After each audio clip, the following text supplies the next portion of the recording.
Has a finger in many pies and is a very helpful lady to many people, and I'm sure some of you will recognise her. Please meet Maureen Frost. Hi Maureen. Hello Bill. Thank you for coming to see us. You're welcome. How was your flight? Oh, excellent. Yeah. Yes. Have you been for a paddle? Not yet, but I'll certainly try that later on. Maureen, you've got a lot to share with us really. Shall we start with a racing horse, I believe you said you owned, or you own a part of a racing horse? Oh yes, a very small part, I hasten to add. Would it, well, back leg, front leg? I like to think the nose, because that's the bit that wins the race. Right. And is it a well-known horse, or is it one we would know? Or? Not at all, no. Her name's Lakeside Pearl. She's owned by the Racegoers Club, so I've got a very small share in her, but she's running tonight. Oh, really? Who's she running? Southall.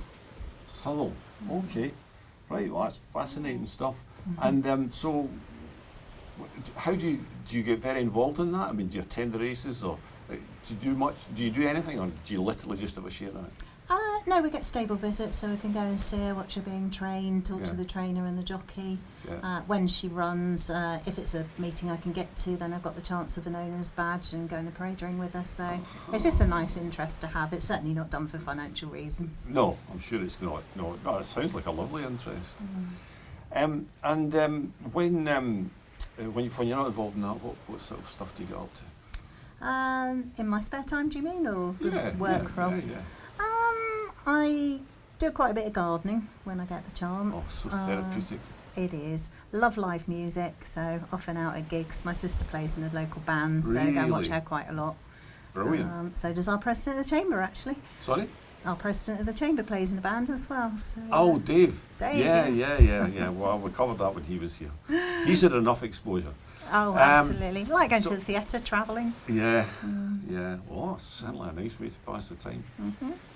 Now, talking of the Chamber, CEO of Chamber of Commerce, does that take up all of your time? Takes up a fair bit, because we have to be there when the members want us to be there, so often can include an early morning breakfast and right through till 9 o'clock in the evening. Not every day, but we sort of tend to go out and be where the businesses need us to be. Okay, so is your role, is it a localised role, or is it overall chamber, or what? How does it work? I'm Chief Executive of Hampshire Chamber of Commerce, so we cover the whole county of Hampshire. Right. There are 53 county-wide chambers in the UK, which makes up British Chambers of Commerce. So my day job is looking after Hampshire, but I do attend national meetings and regional meetings as well. Okay. Now, if you'll forgive me, this almost sounds like a crass question, but is that like a paid position, or is it a voluntary position? Or? No, my role's a paid position. We've got 19 staff within Hampshire Chamber, and 2 offices, one locally in Fareham and one up in Basingstoke. Right. And you have an awful lot of events, don't you? Can you tell us just a bit more about what the Chamber itself does? Yeah, sure. We're a not-for-profit organisation. Made up of businesses who are members of the Chamber. We've got about 1,700 businesses involved, and it can mean different things to different businesses. 1,700 businesses? Is that in Hampshire? Yes. Wow. Yeah, so it keeps us busy. Yeah. But businesses will join, some will join for networking and making contacts, some will join for the free training we offer. Quite a number join because we provide all the exporting and international trade services that they need. So it's a whole range of reasons why a business would be with us. Right. There's probably quite a lot of people don't fully, I think, grasp what the Chamber does. And I may well be one of those. Well, you can sort that out later, Bill. No, I am one of those. Yeah. And Dave has also been very keen to get me involved. What would inspire me to join the Chamber? If I was a business out there watching this, what would inspire me to join the Chamber?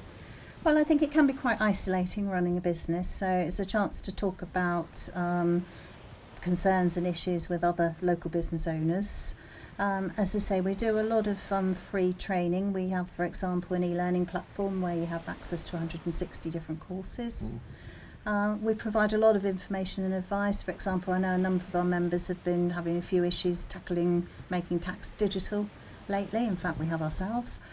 Thank you, government. Very nice of you. Yeah, they've always got a surprise. In store So we for always make sure that businesses don't fall foul of new regulations or things like that and end up being fined. Yeah. There's HR support as well for those who employ people. Right. And general interest networking events. So we'd have a business-related topic at most of those. Or some like just our pure networking, which is just for making contacts. Right. A bit like speed dating, but speed networking. Yeah, well, there's a lot of networking around, isn't there? There's a tremendous amount of it, and I do wonder sometime if it's not all getting a bit diluted, and I think there has to be something that kind of rises above the other stuff. Yeah, I mean, networking is only one of about 7 strands of things that we do. Of course, there's online networking as well, which a lot of people prefer these days. Okay. So we do a lot through our LinkedIn group. We've got 4,500 members of that group, for example. So some active discussions and things going on there as well. Okay. So, by the sound of it, therefore, people are helping each other. Is that the idea within the network? Yes, it's about supporting the local economy. A lot of our members will deal with each other in terms of their supply chains. Yeah. So that always helps. Right. But what I'm kind of getting at is, I'm guessing that you guys are there to support the businesses within the group any way you can. Yes. But is it actively encouraged that the businesses within that group help each other, or? Yes, absolutely. Yeah. They all get access to our magazine each month, which Right. tells them what each other are doing. Uh-huh. We often get phone calls in the office asking us if we can recommend someone who can help with something. Right. So we would always give a list of the other members that can do that. Okay. And the networking events very much are geared towards getting them talking to each other. Right. Some of them bid for contracts together as well that they might not be big enough to win on their own. Now, you see, that's a good thing, isn't it? That's Yeah. a fantastic idea. I'm sure there's endless information that you could give me just now, because I know the Chamber's quite a sizable and complex outfit. But what else do you do? Because I know that that's not all you do. You get yourself embroiled in other stuff. Oh, we do externally as well. I do a lot of business awards judging, for example. Okay. Locally for the Portsmouth News, but also for our regional awards and over in Southampton area as well. So go out. Regional awards? Do you mean for the Chamber? Yeah, Chambers of Commerce run their own awards, but we don't compete with the local awards here. So we take ours straight to a regional level. So yours would be like Hampshire? No, ours would be south of England. Ah, you see. Yeah. Okay, that's very good. And you're involved with the news ones as well, which, as you know, we're involved with as well. That's right. Yes, well. we often meet at the judging day. It always, yes, that's. I always find that fascinating. Do you, when you're judging these things, do you pop round and see the people beforehand? The shortlisted ones we do, yes. Yeah. We tend to narrow it down from the entries, because sometimes some of the categories can have 30 or 40 entries. So we narrow it down to 5 or 6 and then go and visit them. I think it's amazing, absolutely amazing, what some of the companies and things that we've got in the area. Some of them are substantial, and they're not unheard of.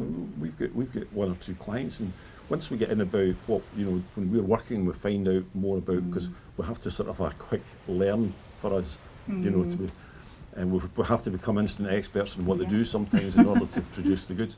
But what we find is that some people are doing incredible stuff. They really globally are. as well. Yeah, and they're the unsung heroes. And quite often it's the ones that are exporting because they're not looking for local customers, so they're not interested in local profile. And that's really good for you guys. It is. And it's also linking them into things like the Education Business Partnership as well. Because everyone knows to go to the large companies, but often the smaller ones just don't know how to get involved and how to help. Thank you so much for coming along. That's all right. I think we'll do it again sometime and maybe add to this, because it's been fun. Yeah. So thank you, Maureen. Thank you also for watching On the Beach, and we'll talk to you again soon. Bye now.